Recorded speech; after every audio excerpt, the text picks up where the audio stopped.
World trade organisation complaint हो गई हमारी यहां पे। किसने कर दी?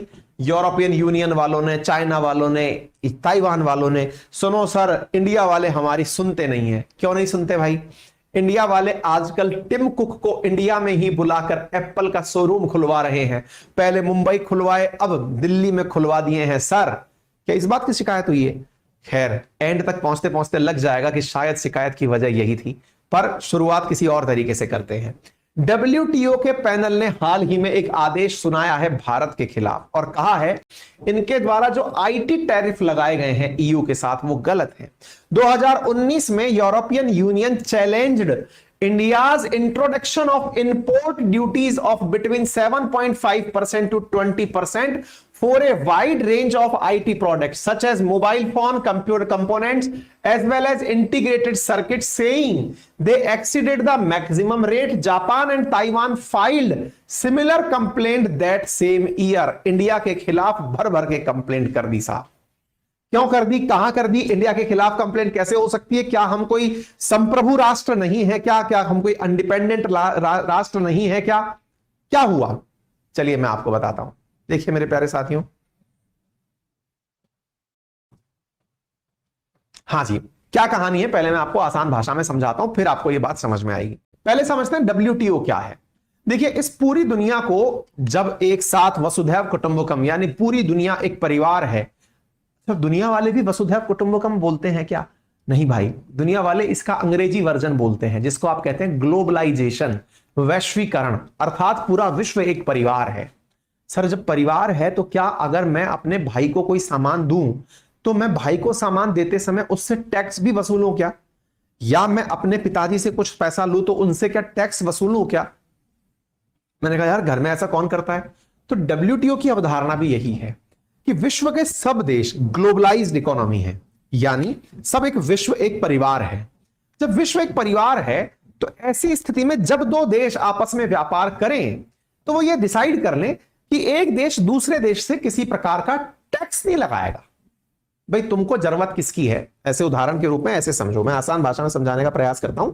मान लो हमने कहा ये पूरी दुनिया का नक्शा बनाया हमने, इस दुनिया के अंदर हमने कहा एक देश है इंडिया और एक देश है, मान लीजिए इंडिया की जगह आप कोई A कंट्री भी मान सकते हैं, और दूसरा देश है मान लीजिए US मान लेते हैं, चलिए इसको B कंट्री मान लेते हैं, ठीक है। अच्छा, A और B में आप किसी को भी उठाकर रख सकते हैं। अब सुनो ध्यान से, भाई हमने ये माना कि इंडिया वालों को कोई सामान की जरूरत है और हमने कहा WTO कहता है कि दुनिया एक ग्लोबलाइज्ड नेशन है, पूरी तरह से वैश्वीकरण होकर एक ही देश की तरह रह रही है, ग्लोबलाइजेशन की अवधारणा। और ये हमसे क्या मानता है? ये हमसे मानता है कि कृपया करके एक दूसरे से टैक्स मत लगाना। बोले अच्छा, मतलब इंडिया वालों अगर तुम्हें जरूरत होती है एप्पल के फोन की, ठीक है, एप्पल का फोन उठा करके किसको दे दो? इंडिया को दे दो। दे दिया। लेकिन इंडिया वालों देखो तुम्हारे पास एप्पल का फोन आ रहा है ना? बोले हाँ सर आ रहा है। तो बेटा बॉर्डर पर कोई भी कस्टम ड्यूटी, इंपोर्ट ड्यूटी मत लगाना। हाँ सर नहीं लगाएंगे। अच्छा, इंडिया वालों तुम्हें लैपटॉप चाहिए डेल का? बोले हाँ। इंडिया वालों क्या तुम्हें माइक्रोसॉफ्ट का लैपटॉप चाहिए? बोले हाँ। इंडिया वालों तुम्हें विंडोज चाहिए? बोले हाँ। इंडिया वालों तुम्हें यूट्यूब चाहिए? बोले हाँ। इंडिया वालों तुम्हें फेसबुक चाहिए? बोले हाँ। इंडिया वालों तुम्हें ट्विटर चाहिए? बोले हाँ। इंडिया वालों तुम्हें मैकडी चाहिए? बोले हाँ। इंडिया वालों तुम्हें पेप्सी चाहिए? बोले हाँ। इंडिया वालों तुम्हें कोक चाहिए? बोले हाँ। हैं? हो क्या रहा है ये? हमको चाहिए, हमको चाहिए, हो क्या रहा है? माल चाहिए, माल चाहिए। हमारे खजाने में पैसा धरा छोड़ गए थे क्या तुम लोग? चाहिए हाँ, चाहिए हाँ, चाहिए हाँ, चल क्या रहा है ये? भाई साहब आपने हमसे कहा सामान चाहिए, चाहिए, ले पैसा तो हमारे ही जेब से तुम ना लेके जाओगे। बोले तो हाँ, तो तुमको सामान भी तो दे रहे हैं। अच्छा बेटा, तो तुमसे अच्छे तो फिर वो ब्रिटिशर्स ही थे, वो भी तो ऐसे ही कच्चे माल से बक्का माल बना के लाते थे और पैसा हमारा ले जाते थे। गरीब हम कैसे बने? इकोनॉमिक ड्रेन की थ्योरी कैसे आई थी हमारी? ड्रेन ऑफ वेल्थ आया था ना हमारा। पैसा कैसे चुना लिया था तुमने हमारा? ऐसे तो लिया था, पक्का माल लाते थे, हमको सामान पकड़ाते थे, हम अपना पैसा तुमको दे देते थे। हम गरीब ऐसे थोड़ी बने थे, तुम्हारे इन्हीं कारनामों से तो बने थे। तो कहना क्या चाहते हो? कहना ये चाहते हैं कि फिर हम अपनी कंपनी कब बनाएंगे? तुम तो आजादी से पहले भी पूरी तरह डेवलप थे। तुम तो, तुम्हारे ऑलरेडी इतनी मल्टीनेशनल कंपनीज तुम्हारे देश में बैठी हुई हैं खुद की। तुम सब चीज जब तुम हमें को बना के दे दोगे, ज्ञान पढ़ाओगे कि हम सब परिवार हैं, तो क्या परिवार है? हम अपना पैसा तुमको देते रहे, फिर हम कब कमाएंगे भाई? बोले तुम अपना कोई सामान हमें बेचो। हाँ, हम सामान बेचे तुमको? बोले हाँ। तुम बेचोगे 1 लाख रुपए का एक एप्पल का फोन, और हम ससुर 1 लाख रुपए में तुमको ट्रक भर के एप्पल भेज दें। हम मतलब खेती बाड़ी करने के लिए पैदा हुए हैं क्या? है तुमको चाहिए इंडिया वालों, तुम लैपटॉप ले लो, हमसे क्या मांगोगे तुम फिर? इंडिया वालों गेहूं बेच दो, जो एक लैपटॉप की कीमत में ट्रक भर के आ जाएगा। तुमसे सामान लेते रहे हैं, क्या सामान ले रहे हो? टेक्नोलॉजी में हम कहां पहुंचे तुम्हारे सामने भाई? Primary sector, secondary sector, tertiary sector. Tertiary sector के माल बेचते हो तुम, प्राइमरी सेक्टर के माल लेते हो हमसे। ये तो ब्रिटिशर्स वाला ही काम कर रहे हो यार। वो भी तो हमसे कच्चा माल लेते थे, पक्का माल बना के हमको भेजते थे। तुम भी वैसा ही कर रहे हो यार। हमसे लोहा का अयस्क लेते हो, वहां से स्टील बनाकर हमें टिका देते हो। हम कहां ग्रो करेंगे फिर भाई साहब? अब क्या करें? WTO मुंह के, अरे यार ये तो डांट दिया यार, इसने डांट दिया, अब क्या करें? इंडिया का सुनो, बात ऐसी है, तुमको लगता है तुम्हारा माल बेचना है, बेचो। पहले ये चीज जान लो, हम अपना भी बनाएंगे, हम अपना प्रोडक्ट भी बनाएंगे। और जो ज्यादा 3 2 5 करोगे ना, तो एक सलाह दे देते हैं तुम्हें, तुम्हारा जितना भी माल है ना, इंडिया में आके बनाओ, ताकि यहां के लोगों को रोजगार मिले, ताकि उस रोजगार से पैसा पंपे, पैसे से तुम्हारा माल खरीद लेंगे। क्या दिक्कत है भाई? अगर तुम्हें लगता है तो इंडिया चले आओ। आ गए टिम कुक, इन दिनों इंडिया ही घूम रहे हैं, IPL भी देख रहे हैं, तो मुंबई और वो भी सब घूम रहे हैं। बकायदा तमिलनाडु के अंदर पूरी तरह से बैठाकर, तमिलनाडु साउथ के अंदर बहुत बढ़िया बढ़िया फैक्ट्री बना दिए हैं। सारा तामझाम खींच खांच के एप्पल का यहीं ले आए हैं। दुनिया भर में यहीं से एक्सपोर्ट हो रहा है। ट्रिलियंस ऑफ डॉलर के एप्पल के फोन एक्सपोर्ट हो जाएंगे इंडिया से, ये उम्मीद की जा रही है। इंडिया ने कहा यह सब नहीं चलेगा, हम सब यहीं करेंगे।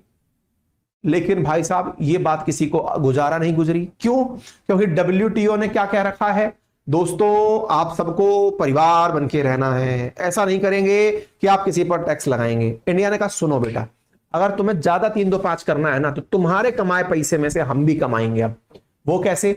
तुम लोग क्या करते हो, तुम एप्पल बेचने आओगे हमारे पास, आओ बेटा बेचने आओ, पर सुनो ध्यान से, तुम एप्पल बेचोगे, उस पर 20% पैसा हमारा है, लो बेचो। तुम्हारा 20% धम जब तुम कमाओगे ना, वो हमको देकर जाओगे। बोले हम तो आप ही की जनता पर बढ़ा देंगे। बोले हाँ, हमारी जनता तो मूर्ख है जो तुमसे फिर इतना महंगा फोन खरीदेगी। तुमको 10 बार सस्ता करना पड़ेगा, तुम्हारा मार्केट में कंपटीशन करना पड़ेगा, तो माल सस्ता करोगे, करो अब तुम आराम से। समझ गए यार? ये लोग तो गजब खेला खेल दिया। इंडिया ने भाई साहब इंपोर्ट ड्यूटी लगा दी। किन पे? इंपोर्टेड माल के ऊपर, और विशेष रूप से लगा दी किस पर? फोन पर और उसके कंपोनेंट पर।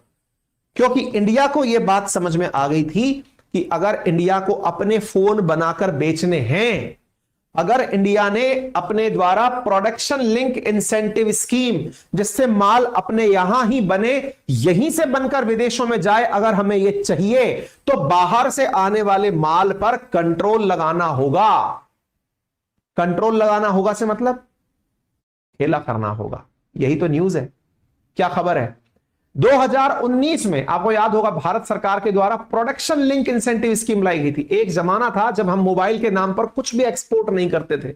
आज हम हजारों करोड़ का सालाना मोबाइल एक्सपोर्ट करते हैं, बनाकर हमारे इंडिया में बना हुआ मोबाइल बाहर बिकने जाता है, जिसका धन लाभ हमें होता है। समझे? तो ऐसी स्थिति में इंडिया ने क्या किया, विदेशों से आने वाले जो फोन थे या उसके कंपोनेंट थे, उन पर लगा दिया बढ़िया से इंपोर्ट ड्यूटी कि लो बेटा, तुमको अगर माल देना है तो दो, इतना परसेंटेज लेंगे, या फिर इंडिया आ जाओ, यहां पर आकर के इंडिया से माल कमाओ, यहीं से माल बनाओ। इंडिया ने अपने द्वारा पॉलिसी ला दी। ये लोग WTO पहुंच गए, अंकल अंकल देखो इंडिया गलत कर रहा है। इंडिया ने कहा सर गलत नहीं कर रहे हैं। तो बोले इंडिया ने अपनी तरफ से दलील देकर छोड़ दिया कि हम ये कहना चाहते हैं। अच्छा क्या होता है, WTO में कोई बात हुई 2019 में, शिकायत करने गए, इंडिया को बुलाया गया, इंडिया वालों ऐसा हो रहा है, इंडिया अपनी बात कह के चला आया। अब 2023 हो गया, इतने में तो हमने ऑलरेडी हजारों करोड़ के मोबाइल बेच लिए। 2023 में आते आते WTO का फैसला भारत के विरोध में आता है कि इंडिया ने यह गलत किया है, क्योंकि टैक्सेशन लगाना मना है, इतना कोई टैक्स थोड़ी लगाता है। इंडिया कह रहा है हम इसका फिर से अपील करेंगे। इंडिया क्या कह रहा है, हम इसका अपील करेंगे। हमें पता है ना, क्योंकि कानून व्यवस्था कोर्ट की हमारे देश में जैसे हमको पता है, दुनिया की भी हमको पता है। एक बार केस हुआ, केस के बाद में फिर अपील कर दो, फिर गई ठंडे बस्ते में। हमको डब्ल्यूटीओ का भी पता है, तुम लोगों ने फैसला दिया, अब हम हमारे खिलाफ अपील करेंगे, अपील में फैसला आएगा, तब तक तो हम एक्सपोर्ट के किंग बन चुके होंगे, फिर हटा देंगे तुम्हारा वाला भी, इतने में तो हम अपना बना लेंगे। क्लियर? तो अब हमारे केस में पूरी कहानी तो समझ में आ गई। तो चर्चा क्यों हुई, क्या हुआ, कौन हमारे खिलाफ गया, मामला क्या था, जब सारा ही बता दिया तो इससे फर्क क्या पड़ने वाला है। ठीक है ना? बाकी तो पढ़ो ही मत आप, बाकी सारी बातें मैंने बता दी, कुल जमा बात बता दी। बाकी तो अब इन सब का आना जाना हमारे लिए क्या मायना रखता है, छोड़ दो, इस सब बात का कोई मतलब नहीं है। पढ़ लेना इसको, कहानी खुद कहानी है, मैंने आपको कहानी का सार बता दिया, सार पढ़ लेना।